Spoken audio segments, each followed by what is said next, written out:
Um, all right, so before we get spiritual direction, the school first weekend together this weekend, and Danny are being here this morning, which is a kind of a sweet coincidence because we are also announcing Sustainable Faith is offering a new school. They're just going to try it out, and it sounds like a really good fit for us, and so we were interested in talking about that a bit. And Danny's here, and so I want to introduce Danny. Danny has become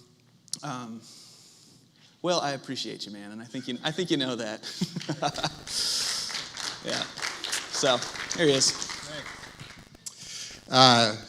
It's good to be with you. It's excellent. I've joined you a few times virtually, but isn't in person nice?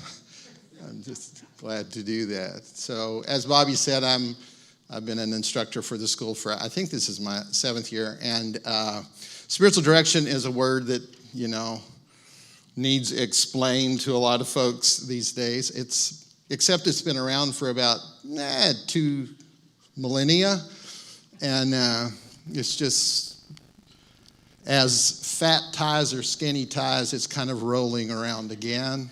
I don't know which season we're in because I don't wear ties anymore, and we're in the vineyard, so don't know, do we?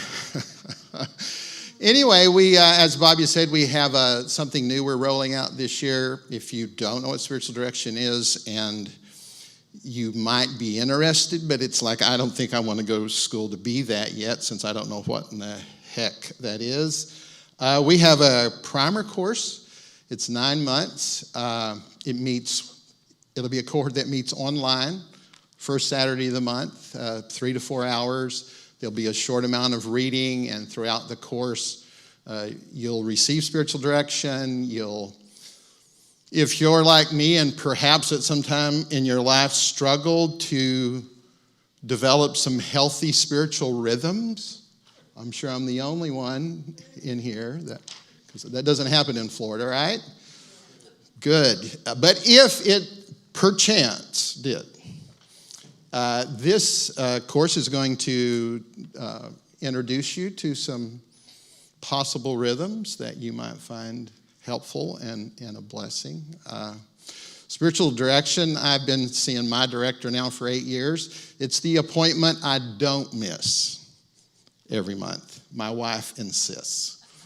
And what a opportunity it is for me to have a place where I have someone who's only there to help me notice what God is doing in my life. And one of the metaphors that I really like is a director is the guy sitting in the passenger seat of your car, and you're driving. But because you're driving and you're focused on driving, and please continue to do that, you don't notice some things because you're driving. And the person in the passenger seat is trained to help notice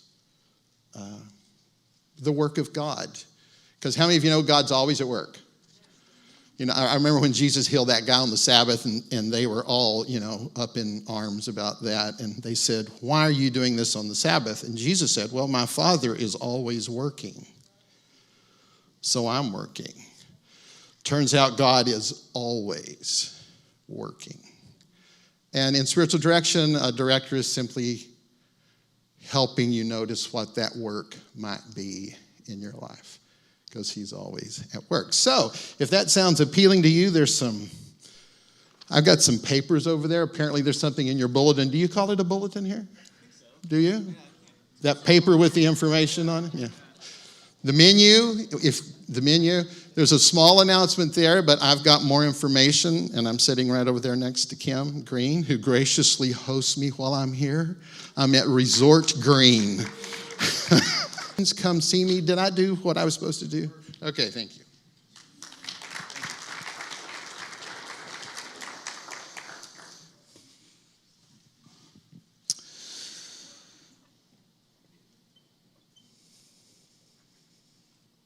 All right.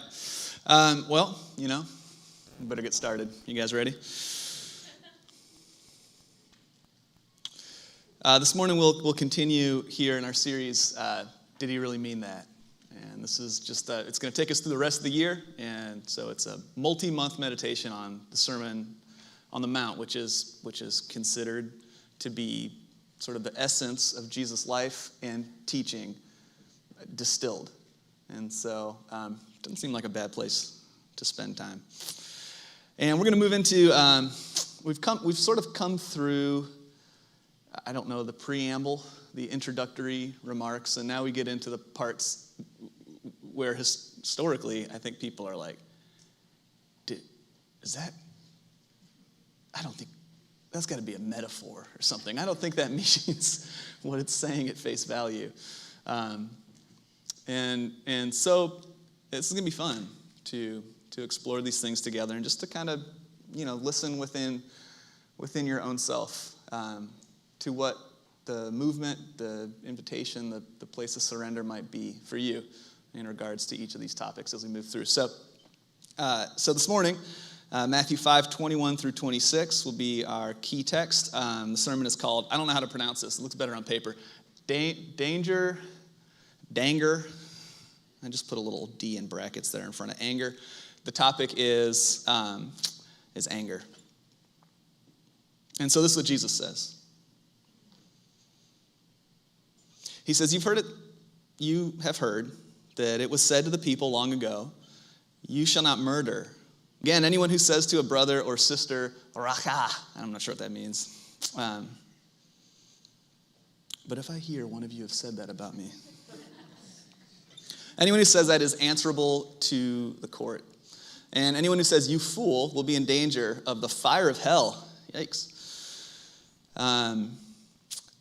Therefore, if you are offering your gift at the altar, and you remember that your brother or sister has something against you, but leave your gift there in front of the altar.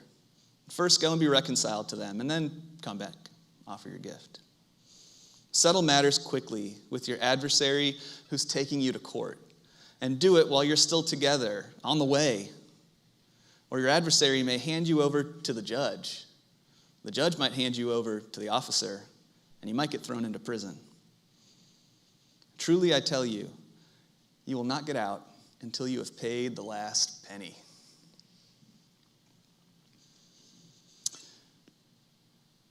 And so, the question here is did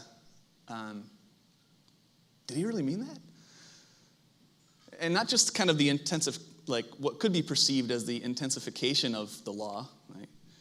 But I just mean practically, because this is what I noticed. I thought, didn't Jesus get angry? I think right? Okay, so he says, if you're angry with someone, you are subject to judgment. And anyone who says you fool will be in danger of the fire of hell. And so I thought, I'm pretty sure he called somebody a fool one time, I think. And so I looked it up. And you might say, not Jesus. But Jesus said to him, you Pharisees are so careful to clean. Careful with that word. Not convinced? How about Exhibit B? This comes from Mark 3, 1 through 5. Jesus entered a synagogue again, and a man was there whose hand was withered. And the Pharisees were watching Jesus closely to see if he would heal the man on the Sabbath. Because they were concerned about the guy. Because they wanted to trap him and accuse him, Jesus. And so we read, after looking around at them in anger, grieved at their hardness of heart, Jesus said to the man, stretch out your hand. He stretched out his hand and was healed. So, did he really mean it?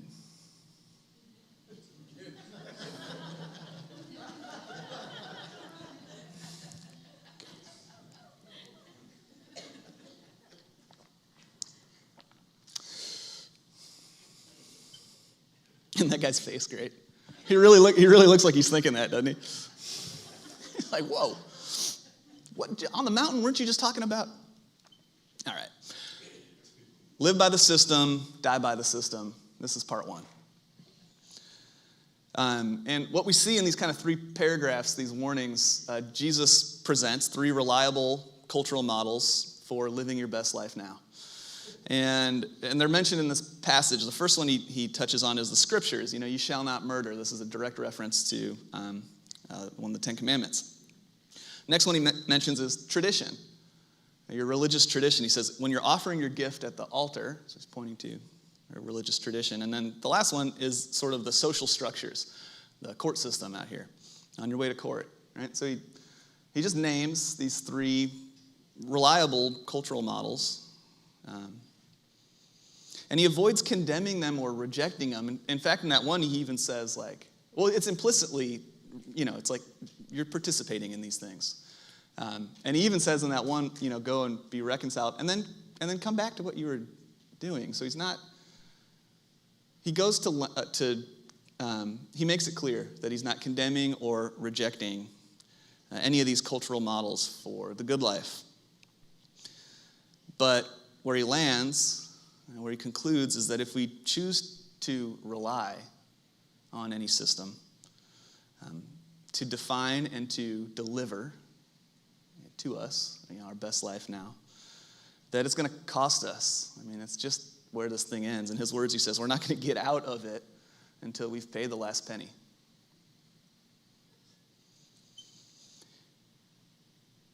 And as we reflect on this, I think we recognize is that the payment, like what we're gambling with,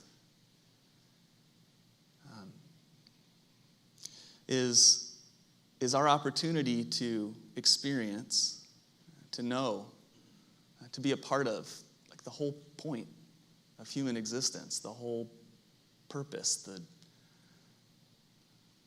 the what is it? And that is to undergo the process of metanoia, which is a complete change in consciousness. Which is to say,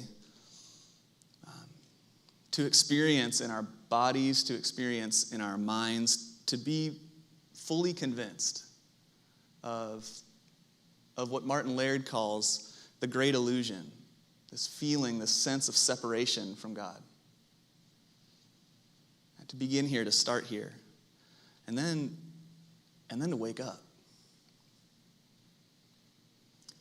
And then begin to see, to experience, to know, but not this know. It's like,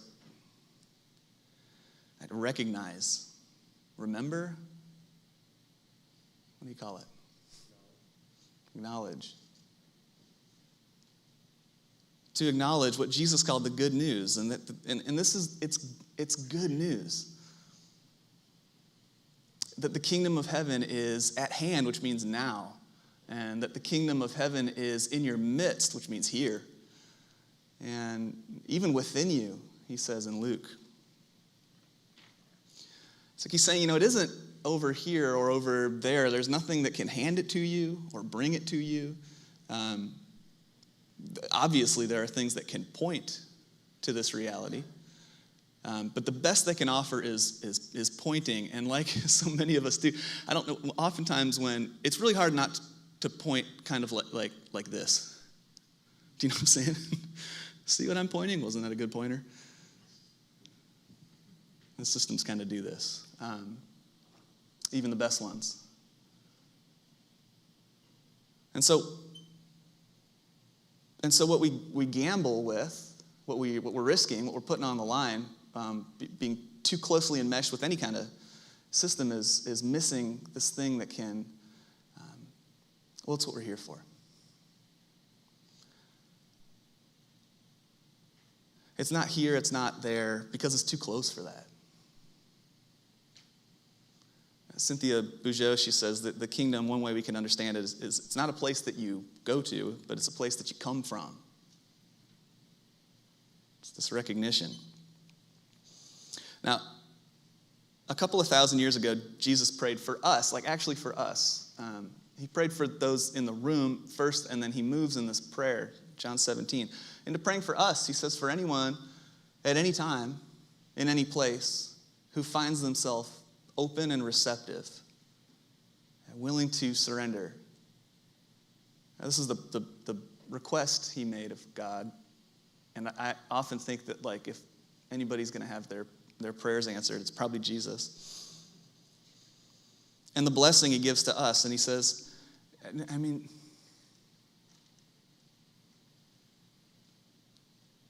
let's see if we can hear this. I have given them, that's you, the glory that you gave me,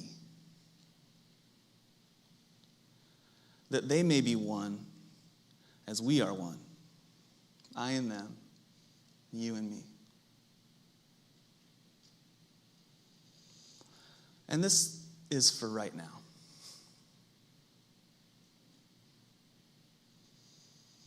And this is for me, and this is for you, and it is this invitation to wake up.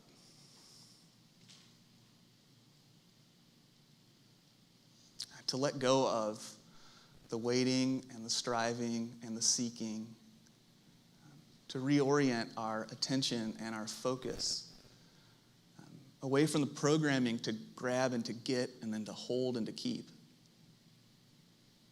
And into this place of surrender that if I want to know what it is to be held, I'm going to have to trust enough to let go.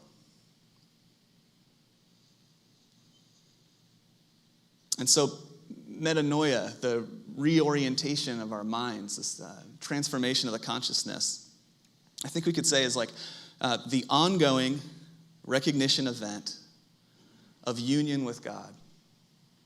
And this is our righteousness. Righteousness has to do with morality, but it's secondary. It flows out of this, this surrendered place. I've heard it called reality therapy.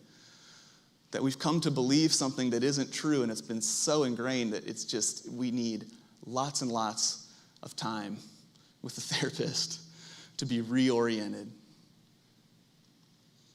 And that to me just means you just keep coming back. You know, every time you get carried away, distracted, this mistake, that one, this old pattern, this old loop, you just thank God that you noticed you were carried away. And you just come back. I heard a story, Thomas Keating used to give these conferences on centering prayer. You know, it's quieting the mind. Turns out hard to do for most. And at one of these conferences, a nun, 20 minutes of silence. Afterwards, this nun came up to him and said, this isn't for me. I can't do this. Like, that was 20 minutes, and I thought 10,000 distracting thoughts. And Thomas Keating said, how wonderful. It's 10,000 opportunities to return to God. See, this is metanoia. The law and the systems can help us sort of manage behavior, learn helpful ideas, give us a sense of belonging. This is beautiful. But they can take us so far.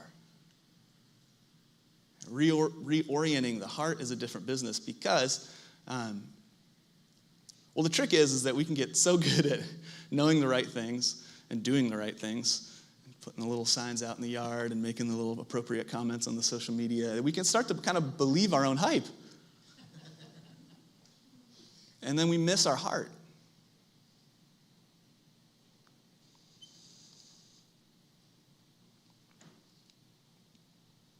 So, righteousness, this righteousness.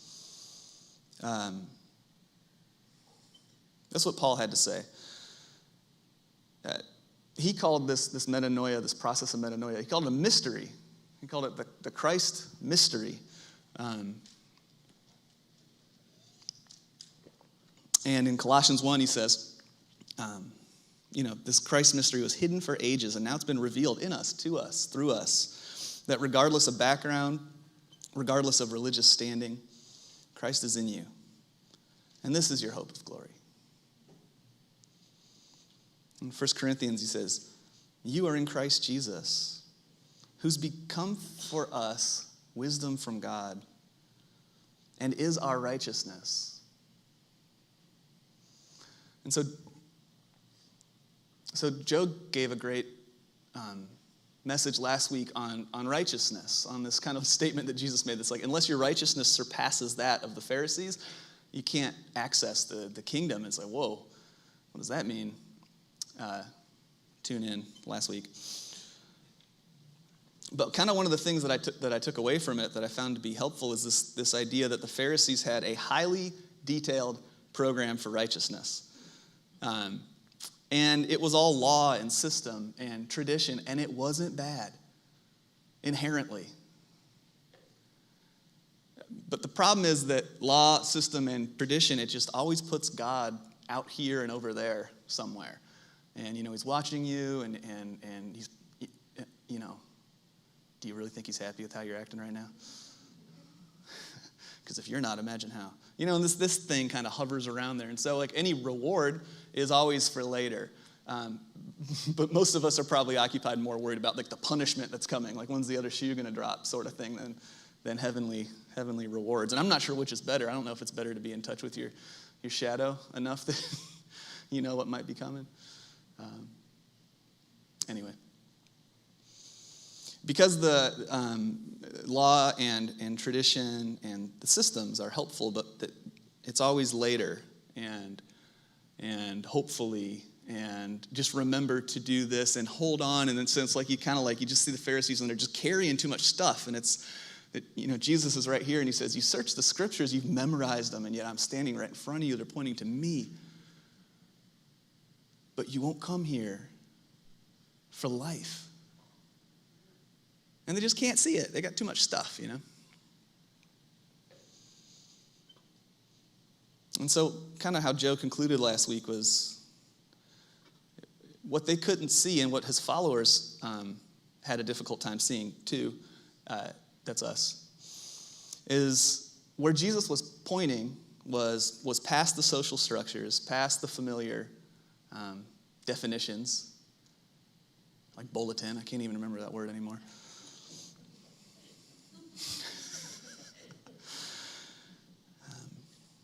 Past these things, not against these things, through these things, but to the center of the human heart. And in the way that I understand the remaining sections of the Sermon on the Mount, starting with where we are here today, is they speak to this rigorous, like, what did Dallas Willard say? Grace isn't opposed to effort, it's opposed to earning. Right, so there's effort, but the effort is just you keep coming home. And the remaining sections of the sermon, they speak to this movement, to this deepening. I think from system into heart, from morality into freedom, trust, from obedience to intuition. From belief to experience. From sin management to metanoia to consciousness transformation.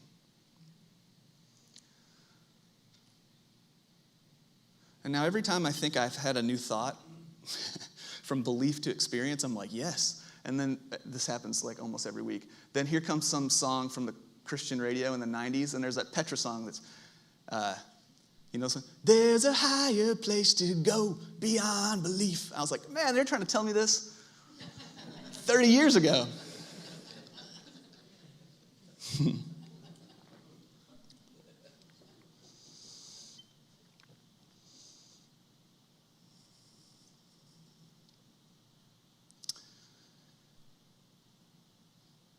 What do you make of this verse? This is Proverbs 20.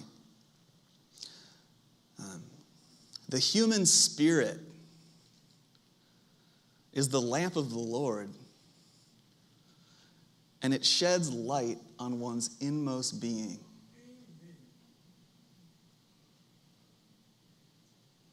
The human spirit? Did I read that right?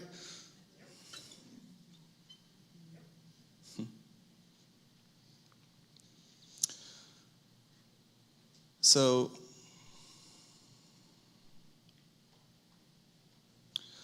we need light.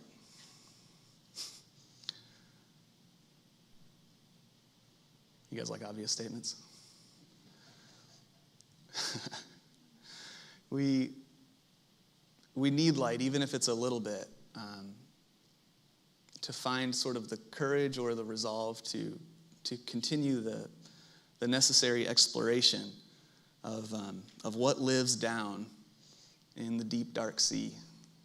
This is part 2.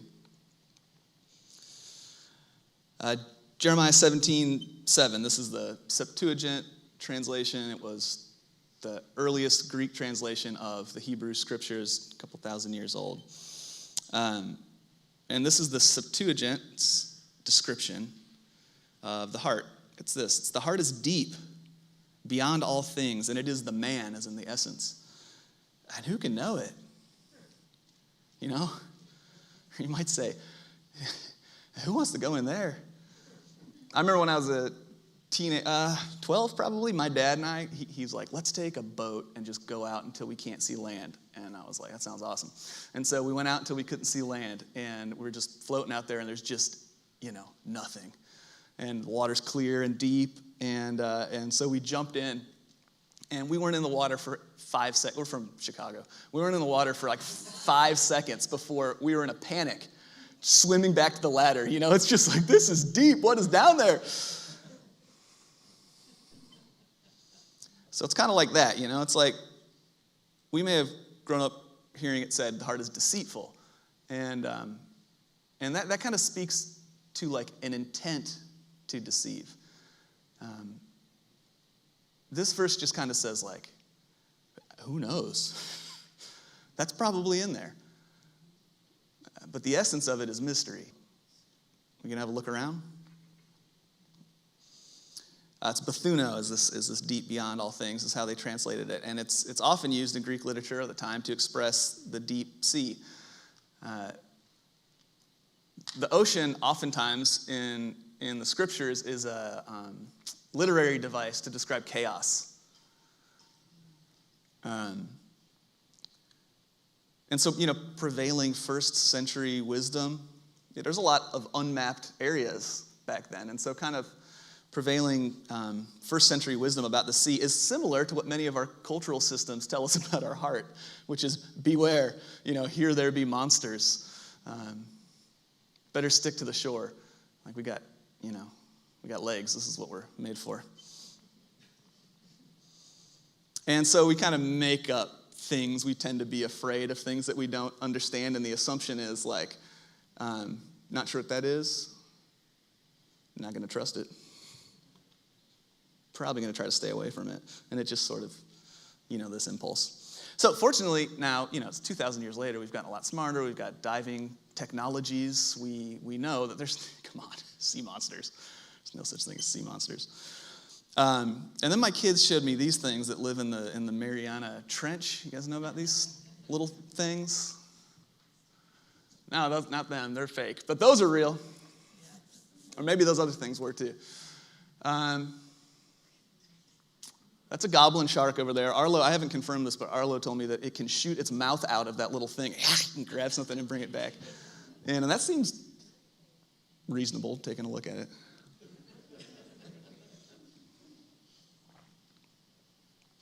So there's no sea monsters, but there are those things down there, right? And here's a pretty good metaphor for my life at the moment. Like most of my problems, I'd rather just not know they were there. I didn't know these fish existed until my kids showed them to me. And I would say the same is true of most of my character issues. All right?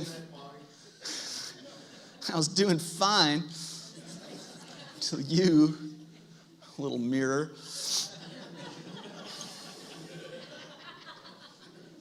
So then you see it, and then you choose. Am I going to look at this, or am I going to go, I hope that doesn't happen again?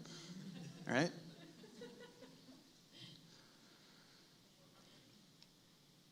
I asked my boys to explain why this is happening, and they said that there's like fissures, volcanic little eruptions at the ocean floor and the heat and something else happens and you get little bacteria just starts growing and then these little shrimp evolve and they start eating the bacteria and then soon it turns into this. And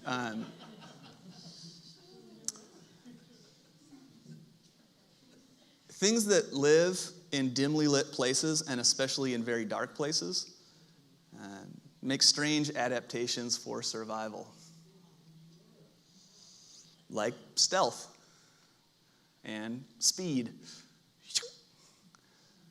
And when I think about my vices and my patterns and my little emotional meltdowns, I think they feel a lot like that.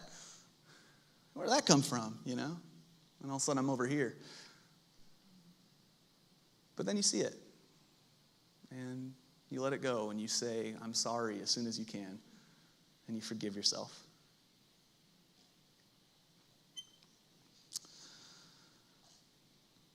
And you come home.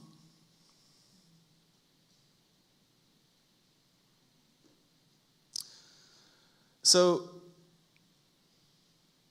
the human heart is deep and mysterious. There's stuff like that. I don't know that I want to get in the water. And so for a while we might avoid getting in the water. Well, we think we are, but you know what? We kind of are the water, so you can pretend like you're not in the water. But when we stop pretending, when we recognize that all of these little blow-ups, mistakes, patterns, sin, recognizing it and holding it for long enough, not with shame, but with some detachment, we see it's all invitation to metanoia. Even these things are here. Like, God put them in your life to serve you.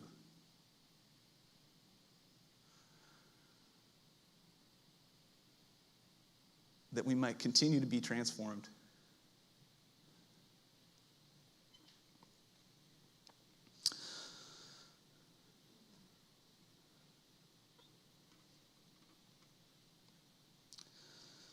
Into the likeness of his Son. So, you blow up, and here you go. You got a chance to look at where you're stuck, where you're caught, what you're unaware of. But you can avoid looking, can't you? I'll just give you a couple options, right? So I can be really defensive, could try making excuses. Well, that happened because this over here, we can forgive ourselves like a little too quickly, We can also punish ourselves way too severely. We can refuse to ask for help when we clearly need help. We can choose to kind of go back to sleep for a little bit. We can say, I'm not going to wallow in this. I'm going to get back to the real work of doing the right thing and memorizing the right stuff and belonging to the right club, which is all kind of like make sure you guys like me and then maybe I'll feel a little bit better about this other stuff. Right? I don't want to rain on anybody's parades. That's kind of sour. But just check if it's hard to identify what the avoidance techniques are that you're employing, you are employing them. If you don't know that you are, you are. And the Enneagram is a really helpful tool for figuring that out. As long as you move past that, I'm a 7, isn't that fun? To the insert cuss word.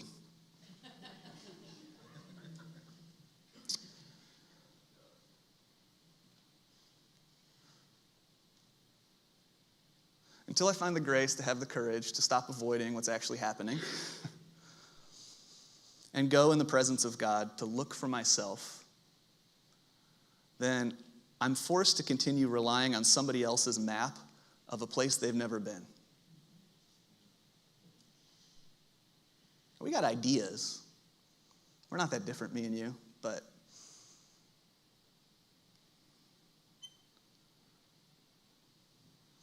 and it seems that Christ comes to us from time to time, and what he asks is, do you trust me?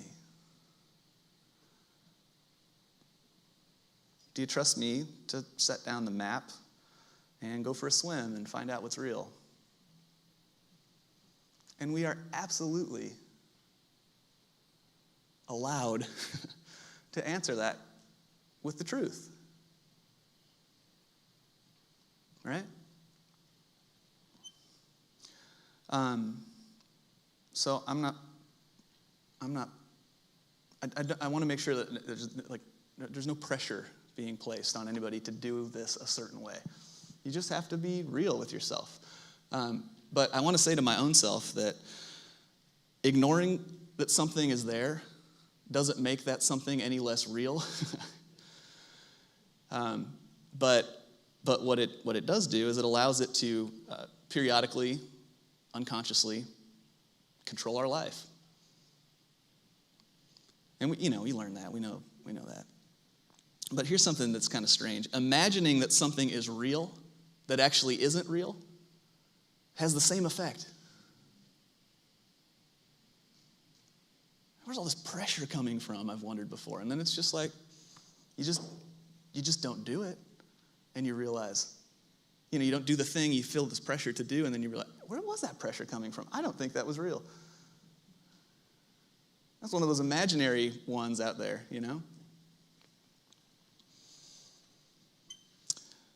Ignoring something doesn't make it any less real. And also, meticulously cleaning the living room while the kitchen is on fire. It's not the best use of your time. Put in a couple extra hours at work this week because I got stuff I needed to get done around here. Not because I didn't want to go home and deal with what's really happening. All right, so here's anger. It's actually an anglerfish, but we're going to drop the L and call him an angerfish. This is real. That thing's real. I don't know if that's like a computer. I think that might be a photo. I didn't take it. That's not my photo. It's Rick and Nan's. They like to dive. All right, so here's the anglerfish, right? And he's probably, in most of us, he's probably, plumped up here lately. A lot of bait fish in the water at the moment, things to get mad at, lots to snack on. And of course, the question we have to be honest with ourselves is is anger getting so sort of bulky in me? How much of it is directly proportionate to the amount of time spent on social media or the news, or by offering our unsolicited opinions to family members and coworkers? There's a lot of good options for snacks right now for anger. So this guy here, he's hiding out in the deep places down in there, right? And he's snapping at things that get in range. And he likes a good fight. My whole big sloshing ocean of self comes running into yours, and here's our little anglerfishes. They're like, you want to go? And then we start to think things like, God, I am an angry person. And that's not true.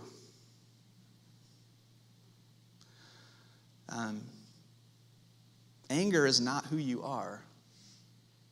Like, you are the ocean. Are you not? We can test this by asking, if I disappeared, right? If I just went away right now, gone, where would my anger be? I mean, it would either disappear with me, one way to look at it, or we could say, probably more closely to what Jesus is saying, is the same energy that leads people to murder other people is the exact same energy that causes you to feed this anger, right? So it's like, where does the anger go? Well, if there's no ocean, there's no anger. So who are you more? The anger or the ocean?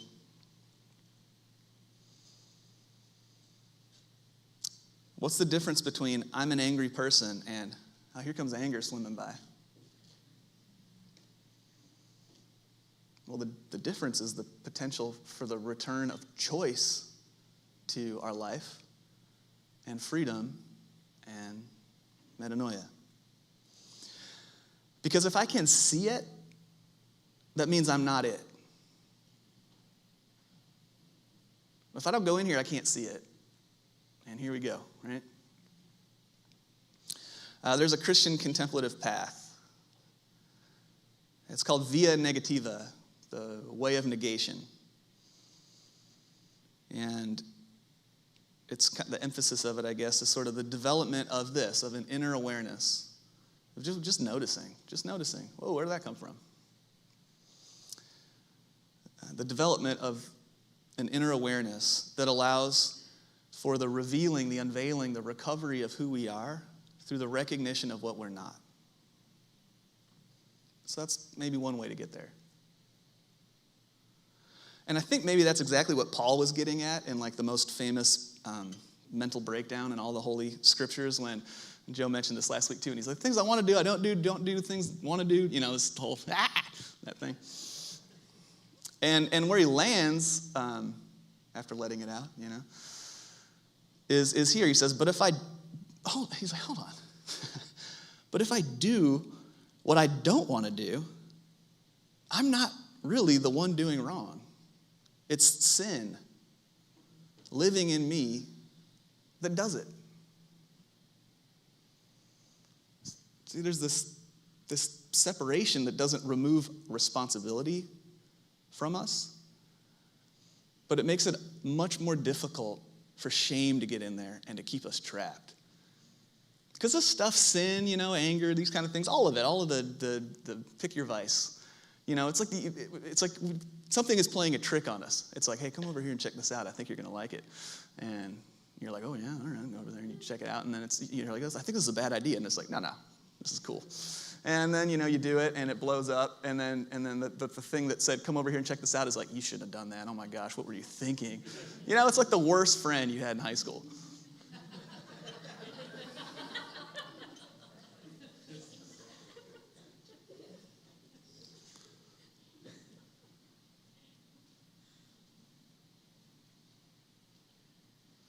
So that's in there. Do you want to look at it? But what's deeper than it, where Paul, this is his actual conclusion, is that my inner being is deeper than all that noise. And here I sense that I actually delight in God's law. Like, I want to do what's right.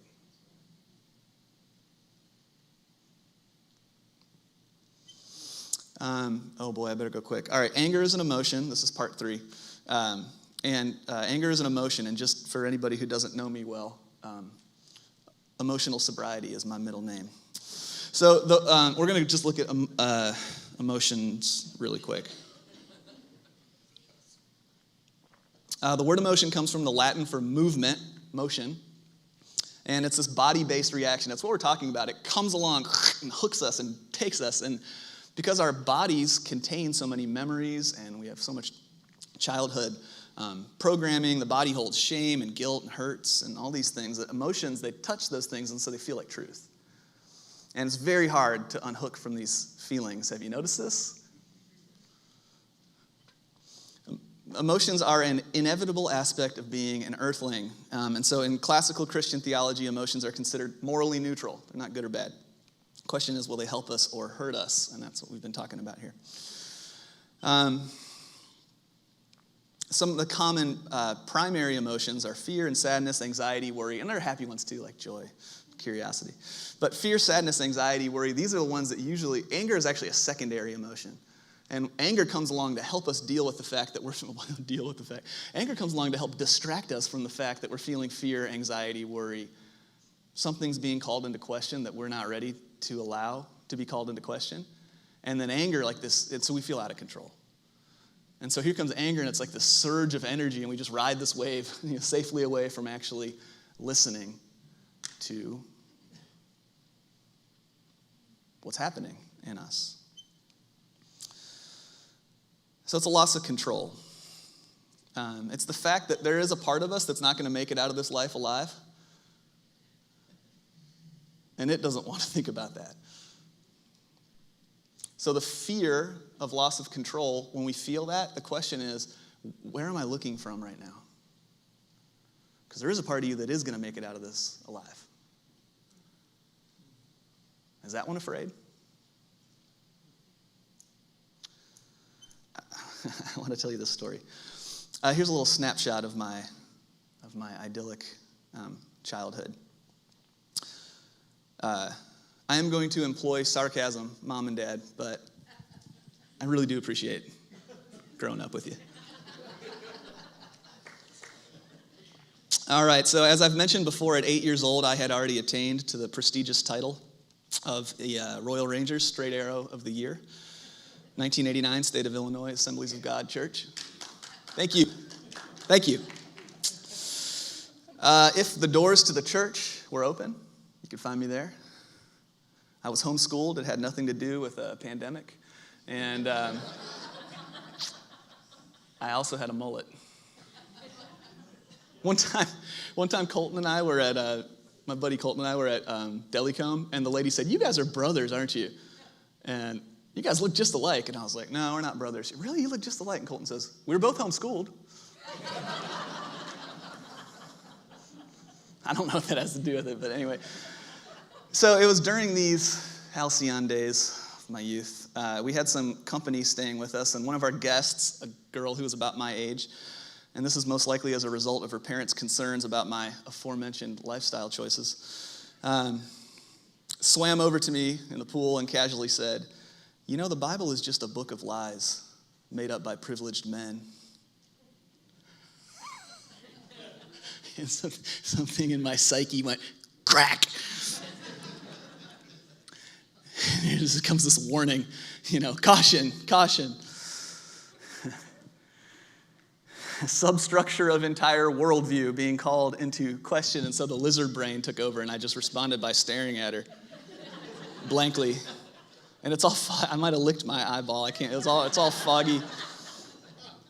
And so she swam away. And then later, when I thought about it again, I did what any rational person would do. I made her my enemy. How dare you have a different opinion than me and share it with me? This liberals,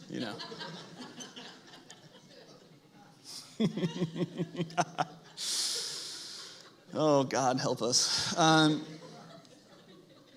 When you're 8 years old, a reliable worldview is necessary for healthy development. But when similar responses to challenges to our worldview continue on through adolescence, adulthood, and into old age, we arrive at all of human history and our cultural moment.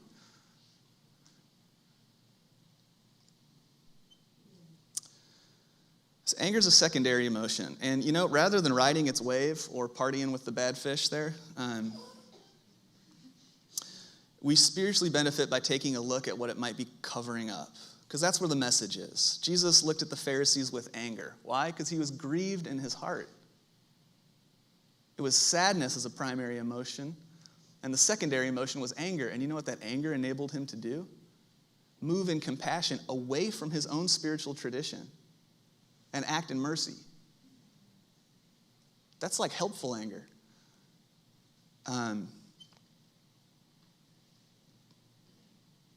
Be angry, but don't sin, right? That's what the scriptures tell us. Be angry, but don't sin. Well, how does anger turn into sin? Oh, I see. By holding it, by letting the sun go down on it and not listening to what the message might be. This makes room for the devil. And so in conclusion, you guys got to get your babies.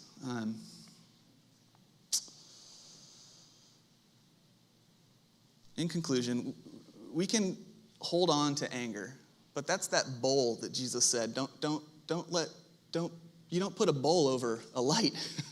You don't build a lighthouse and then cover it with a blanket, This is holding on to our anger. That's that. It produces bitterness. We can party with anger like a destructive teenage friend. That's an option. We can deny the existence of our anger and then enjoy the benefits of the associated stomach ulcers and occasional violent explosions. This is an option. Or we could begin to allow ourselves to examine in the presence of God sort of what's underneath it all. And when we allow anger, when we find a way to welcome it, to not be it, but to welcome it, it can become a friend and a teacher, but it has to be like a catch and release thing. Don't bring it home for dinner. Because if we hang on to it, because sometimes the invitation of anger is towards action. Something needs to change. Right? Thank you for letting me know. And then before I take action, let it pass. Because if I allow it to sweep me up, I'll get a lot of stuff done. But I'll make a lot of enemies out of fellow divine image bearers. And I just want to close here by reminding us that, like, your best life now is, according to Jesus, as far as I can tell, is metanoia. It's like a complete overhaul of our consciousness that occurs through noticing what's happening and then returning home. Returning to God as the source and the center of my life, when there's nothing to defend, there's nothing to be lost. And so may we find the grace and the courage to go where it is that we need to go. And may we find you there, God. Where else could you be? And we pray this, Jesus, in your name. Amen. All right. Sorry I kept you. We got lunch across the hall. If you're new, please join us. Got my friend Danny over here. You should introduce yourself to him. But don't talk to him for too long, all right? Just use a little moderation. I don't know. All right, see you guys.